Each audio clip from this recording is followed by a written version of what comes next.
What's up, everybody? It's the Slickster, the Silver Fox Entertainment, bringing you a couple more chapters of this book. But first, I'd like to say, there's anybody that sees this video that has never seen any of the other videos like it, I urge you to go on check out my YouTube. It's all caps, Prison Blues 16.10. Check it out. Hit the like button if you like it. If you don't, middle finger. Chapter 29, DAS and 4 asterisks. I had wanted to get my last name tattooed across my back since I had first gotten to pen. It was paying homage to my father and my grandparents, but I had yet to find anyone slinging ink with the skill to shade it how I wanted, until one day they moved a guy named Dirty into the pod. I saw a few of the tattoos he did, told him what I wanted, and we agreed on a bag of Midnight Special, which is tobacco, $6.29, and a case of sodas, $9. Good price, right? A couple days later, after I asked my little buddy Rabbit to hawk for us, hawk is just like keep an eye out.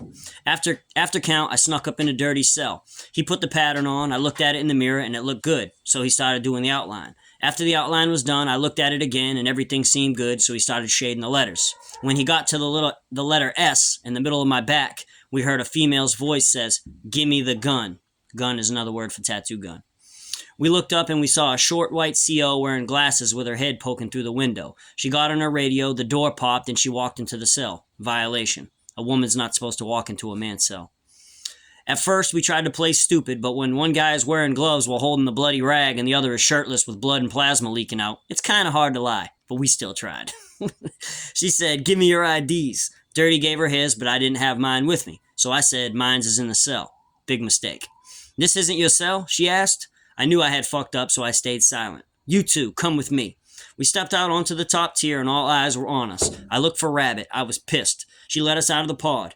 On our way out, Rabbit said, "Everyone hit the whoop whoop, and you ain't hear it." I shook my head. Obviously not. Whoop whoop is like whoop whoop. Somebody would make that noise, so that way you know that there's a CO in the in the vicinity. I shook my head. Obviously not. She led us to the watch office where Captain Black was waiting for us. Once inside his office, he said, "Take your shirt off." I removed my t-shirt and turned around. "Nice work. Too bad he ain't gonna get a chance to finish." I turned to face him. "We will if you let us go back." He shook his head, looked down his computer screen and says, "It says here that you live in cell 24, but you didn't get caught in cell 24, did you?" "No, sir." "Well, that's a 229 plus a 236. Have a nice day," sarcastically. He looked past me at the 2 COs in the hallway. "Take him to jail." A 229 is being in an unauthorized area, and a 236, oh shit, that's crazy. I don't even remember what that is.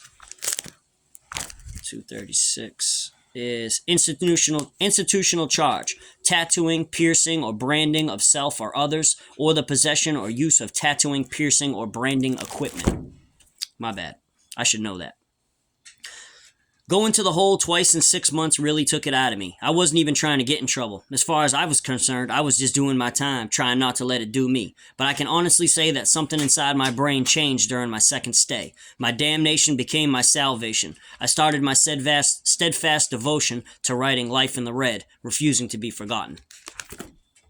Alright, I don't know if I can get through this whole thing. It's only been 3 minutes. I think I might be able to make it. This section is called Forged in Fire. Okay? It says, "This section you are about to read is more than just me telling you what I did or what I didn't do. This is me telling you how it is and what you should do. I do not have all the answers, but I have more than you do because I've lived this life and you haven't. I'm perceptive enough to learn not only from my mistakes, but from the mistakes from others. So pay attention, and because something that you read might just save your life. It is impossible for you to play a game without knowing all the rules first. So do as I say, and maybe you'll make it home to your family." Prison. When my friends and family asked me, "What's prison like?" I told them, prison is like being shipwrecked on an island full of aborigines with no hopes of making it back home. When you first get to prison, you will be approached by a talker. A talker is a person in the pods whose MO is to find out who you are, where you're from, and when you're going home. Those 3 answers will allow him to get a gauge on you and your character. Note, there are no secrets in prison, so watch what you say. If you keep your eyes open, you will see a watcher. A watcher is a man who does not talk much. His MO is to sit around all day and watch how people interact with you. If you are new, he will make mental notes about you, your habits, and how you carry yourself so he can get a gauge on your mettle. Note, all the natives will exchange what they've learned about you. At some point in your bid, someone will approach you in an aggressive manner. This situation can come from anything, nothing, or something. If you don't at least bark back, then you will be deemed weak, and you definitely don't want to be perceived as weak in here. Their next move, depending on what you said or did, is simple. They will respect the fact that you went hard, maybe find a new target, or they'll try to get something from you. Anything from a shot to a butt naked will do. A shot is like a nickname for a shot of coffee. The natives are hungry and thirsty, and nothing tastes better than free, especially when you already have coffee and soups in your cell. If the natives can eat or drink off you, then they will let you live. Why slaughter a cow and eat for a week when you can milk it and drink it for years? Guess what? The natives have nothing but time. If you give up something for free, then you will see a human turn into a stray. Have you ever fed a stray cat? Kept coming back, didn't it? Same premise. Note, if you fail these small tests, then the wolves will come for you. My bro, Big Ken, once said, you gotta keep the vultures at bay or the wolves will come. That shit's real.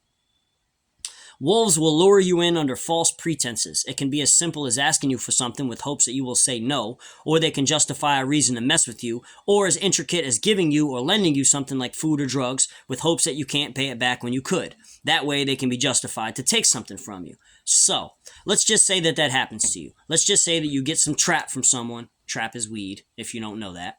Oh wait, you need some snacks too, right? Go to Bobby's World isn't the same unless you have a steak cake for when the munchies hit. Bobby's World is another expression for getting high in the penitentiary, and a steak cake is simply enough things that you buy off commissary and mix together to make your own kind of cake. So, for whatever reason, you cannot pay what you owe when you said you could. Now you have a serious issue. This isn't the place that you want to owe someone. It can cost you your ass, literally.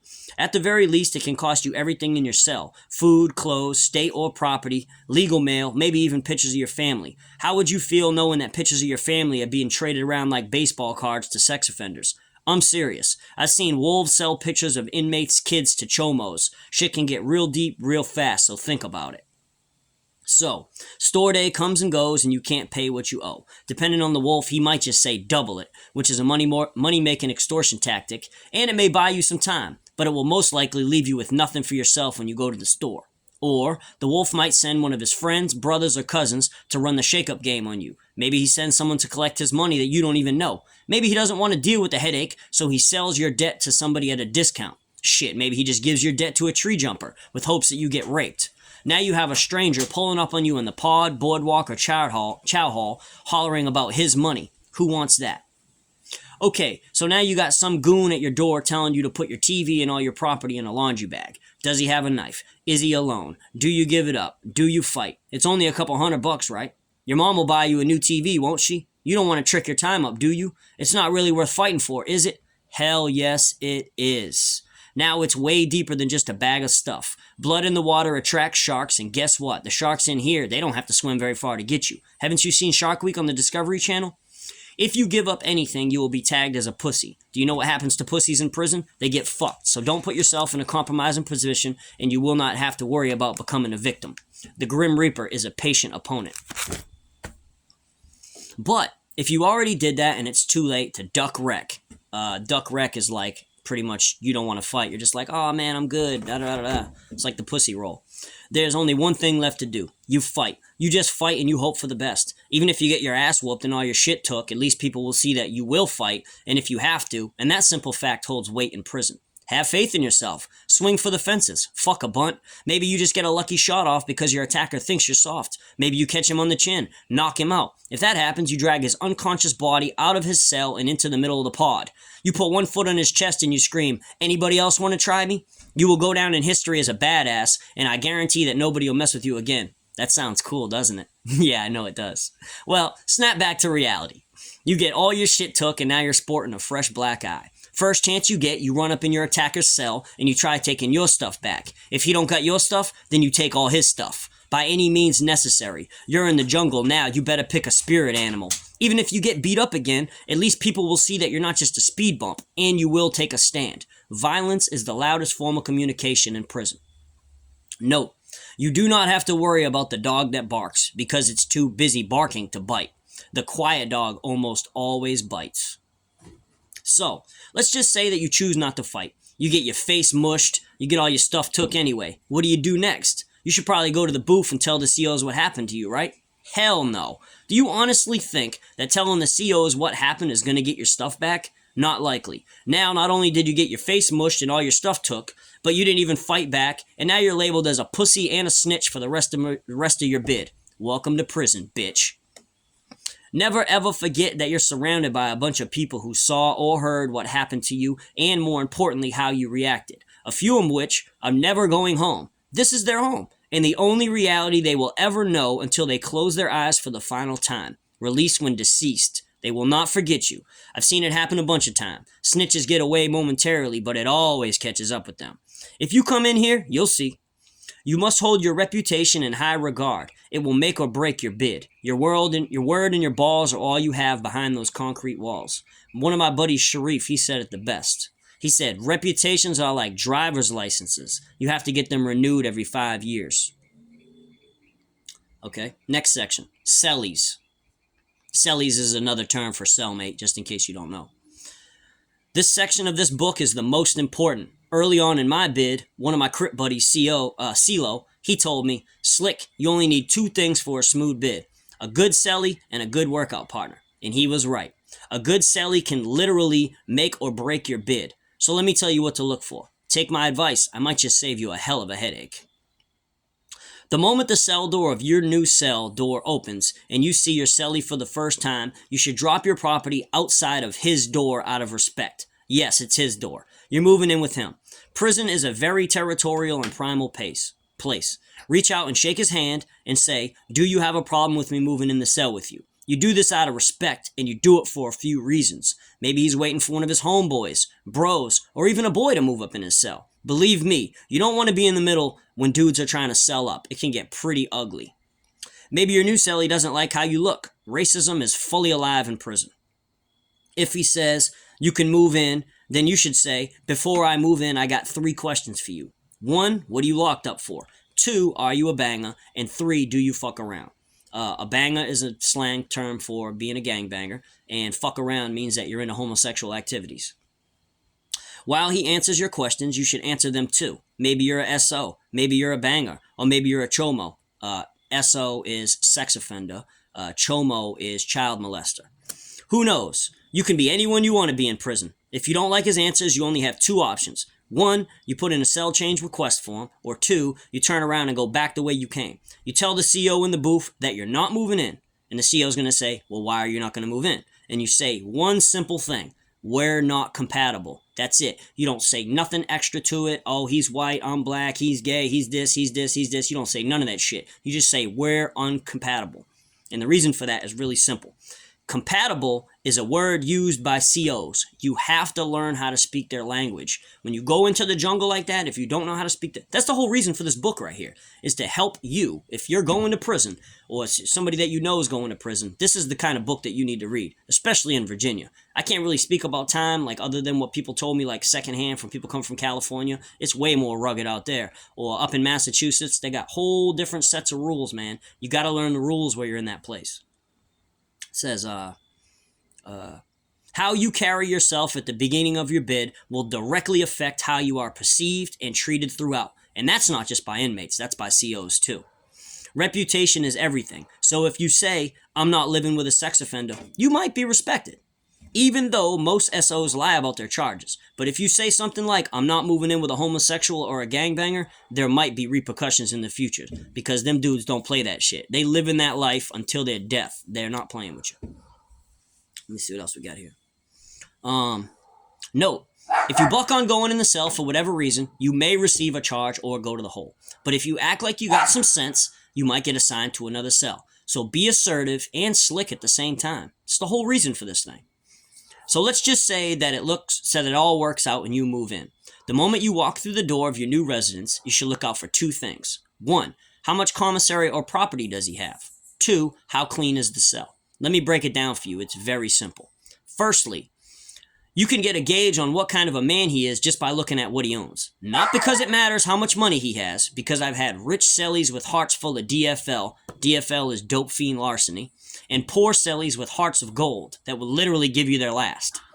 The point of examining the property is simple. If he has it, then he's strong enough to keep it. What I mean is nobody has taken it from him, so he can't be weak. The weak do not eat in prison. Secondly, if the cell is relatively clean, then he takes pride in his habitat, and that is very important in a dirty-ass penitentiary. Okay? The next thing that you should do, if the opportunity is afforded to you, is make a shing ding for you and your new cellie. Shing ding is just like a slang word for like making a meal. It's like spreads, shing dings, zoom zoom, wham whams. There's like whole different names for it. Wraps, pizzas, like it goes on forever. I just wanted to put that word in there so people, they're familiar with it. Okay. It says while you eat, you should talk and you should build. Also, in my bid, I found that grimy dudes physically, more often than not, were grimy mentally. So if you find yourself in a sandbox and you probably have a Viking as a roommate, you must weigh out your options carefully and decide if you want to stay or if you want to go. And also, let me drop a few more jewels on you. Never gamble with your cellie. Never wrestle with your cellie. As a way of, it will build animosity. Always carry what you keep and use past incidents with your last cellie on your new cellie as a way of explaining what you will and won't go for. White lies are harmless if you use them to make your point, but you have to use your head. It's something simple like, my old cellie, he used to go to bed early, but I would leave the light on till like 10. Just situations like that. That's just a stupid example, but it gets way, way, way deeper. When you're spending 24 hours a day with somebody, that's like, like lockdown or whatever the situation is, you really get to know somebody like inside and out. Like, it gets so like, you get so dialed in living with somebody like that, like, that like when they use the bathroom, when they eat, when they sleep, when they shower, when they brush their teeth, like, it's crazy, man. All right, there's that section. This is another section. It's called Learning How to Lie, okay? I'm not saying that you should lie about where you're from, how much money you were getting in the streets, cars you drove, or chicks you had, because the law of probability says that someone will show up where you're from and you will be exposed. That shit happens all the time. Dudes love doing that. Note, proceed with caution when dealing with people with liarrhea of the mouth. These dudes that sit around and tell all these fucking gangster tales about this, and that, and all these different things. Half of the time they're fucking lying, man. Like, they'll be like, yeah, I'm from here and I do this, this, and this. And then, like, all of a sudden, 2 weeks later, some dude will come through the door that's, like, from their hood. And they'll be like, him? He wasn't, man, that motherfucker wasn't doing nothing in there. Like, out there, Stuff like that. That happens a lot. Okay. I'm saying that there's a way. Hey! Shh! I'm saying that there's a way to get a gauge on the loyalty of someone you hang out with by telling them a semi-outlandish but still believable story. Or a secret about yourself. Hey! Remember what you said, then sit back, wait, and see if you hear it from someone else. If you do, then you will know that that person cannot be trusted with pertinent information. There's a power in knowing that. You can either cut that person off, or you can use them to spread information for you, but you have to watch what you say to them, because if they repeat what you said, then chances are they will repeat everything else, just like a parrot. It's called manipulation of misinformation. It is a powerful tool in prison. You just tell somebody a story like, yeah, I was down at medical the other day, and this CO chick sat down next to me and started rubbing my leg. You tell that to somebody that you're not really sure if, you can, that can hold water or whatever. And then all of a sudden, he'll tell somebody else, or somebody will come to you, damn, Slick, you was down there getting some kicker from the chick in the medical? And then you're like, okay, now I know I can't trust this dude with any information because he's going to go over here and run his mouth. It says, note, believe almost all of what you see and only half of what you hear. That's a fact. All right, 18 minutes, I'm going to do wearing masks. Wearing masks. I'm not going to tell you to be fake. I'm not going to tell you to do that. However, I am going to instruct you to wear masks in prison, okay? What's up, Ma? It says, you should have a mask for just dealing with people in your pod. You want everyone living with you to know that you will do something if they mess with you. I'm not saying that you should walk around with your chest all poked out like you're built like that, because someone will try you. I'm saying it's good to keep people on edge and disguise your intentions. You need to seem confident, but not cocky. You should have a mask on for when you're out of the pod. It's best to just keep moving. Stay in your lane, but come and go as you please, and try your best to change up your routines. You don't want to do the same thing over and over and over, because if you put yourself in a situation that could be detrimental to you, people see how you move. They know what you're doing. They'll be like, okay, yeah, he's going to go to chow right now. We're going to go rob him. You always want to just try to mix your shit up if you can. It says, the most important mask you should wear is the one that you should have on when dealing with COs or administration. From time to time, it has to be done. Take my advice. This is really an old school thing, what I'm about to say. See, people don't do this type of shit no more. Have someone with you when talking to a CO if you can. If you are not getting on or getting some ass, then there's no reason for you to be all up in their faces. Stay out of the way. Yes, ma'ams, and no, sirs go a long way. You do not want to make an enemy out of a CO. It can cost you everything. Believe me, it happened to me.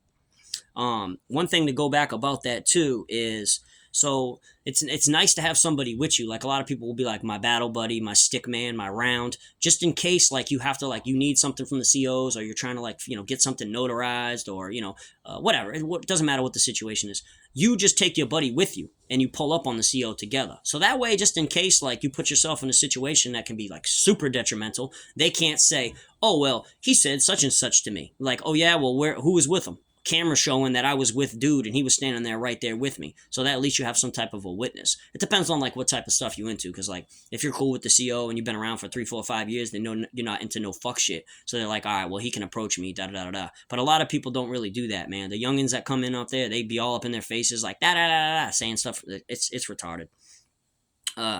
The only person you should not wear a mask for is your cellie. In order to build a genuine relationship, you must have a strong foundation. Most call it building. Everyone is different, so take it easy. I learned early on in my bid to keep the relationships I have with people separate. Compartmentalize your family, friends, and the guys you're doing time with. I found it impossible to stay relevant in the streets, but you must keep every relationship on a one-on-one basis. It will be a challenge to be authentic with everyone, but it's definitely possible.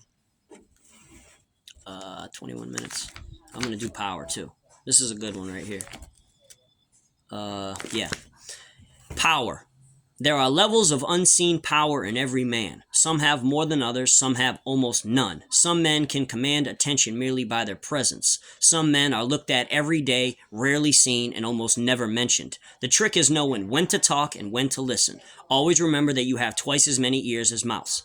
Have you ever noticed that people can change your perception of who you think they are just by talking to them the first time? Try it for yourself. Next time you see a stranger, judge the book by its cover, formulate a story in your mind about what kind of person you think that they are, and then start up a conversation with them. The person will change before your very eyes.